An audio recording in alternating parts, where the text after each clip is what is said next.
Hey guys, അപ്പോൾ ഇന്ന് ഞങ്ങൾ 4 പേരും കൂടി ഉണ്ടല്ലോ പറശ്ശിനിക്കടവ് വരെ പോയതാണേ. പിന്നെ നമ്മളവിടെ എത്തുമ്പോഴത്തേക്കും മുത്തപ്പൻ്റെ മുടി കഴിക്കാനായിട്ടുണ്ടായിനെ. അങ്ങനെ നമ്മൾ ആദ്യം തന്നെ കാലും കൈയൊക്കെ നനക്കാൻ വേണ്ടി പുഴയിലേക്ക് ഇറങ്ങിയേ.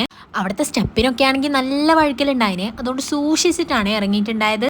അങ്ങനെ അവിടെ പുറത്തുനിന്ന് കുറച്ച് വീഡിയോസൊക്കെ എടുത്തേ. പിന്നെ ഉള്ളിൽ ഫോൺ അലൗഡ് അല്ലാത്തത് കൊണ്ട് പുറത്തുനിന്ന് വീഡിയോസൊക്കെ എടുത്തിട്ട് നമ്മൾ നേരെ ഉള്ളിലേക്ക് കയറി. അങ്ങനെ മുത്തപ്പനെയൊക്കെ കണ്ട് തൊഴുതിറങ്ങി ഫോട്ടോസൊക്കെ എടുക്കാൻ വേണ്ടി ഇങ്ങോട്ടേക്ക് വന്നു. അങ്ങനെ അവിടെ നല്ലൊരു ചില്ലറ ഫോട്ടോസൊക്കെ എടുത്ത് നേരെ നമ്മളിതാ പ്രസാദം വാങ്ങിച്ചിട്ട് വന്നു. പണ്ട് കുഞ്ഞായിരിക്കുമ്പോൾ പറശ്ശിനിയിൽ പോകുന്ന സമയത്ത് ആദ്യം കണ്ടുപോകുന്നത് ഈ കളിപ്പാട്ട കടയിലായിരിക്കും. പക്ഷെ ഇപ്പോൾ അതിനോടൊന്നും താല്പര്യമില്ല. അങ്ങനെ ഏട്ടൻ എനിക്കൊരു റുബിക്സ് ക്യൂബ് മേടിച്ചു തന്നു.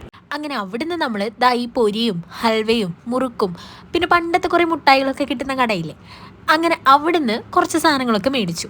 അങ്ങനെ അതൊക്കെ കഴിഞ്ഞ് അവിടുന്ന് നേരെ ഇറങ്ങിയത് സ്നേക്ക് പാർക്കിലേക്കാണ്. അതിൻ്റെ വീഡിയോ നാളെ ഇടാം. അപ്പം അത്രയേ ഉള്ളൂ. ടാറ്റാ.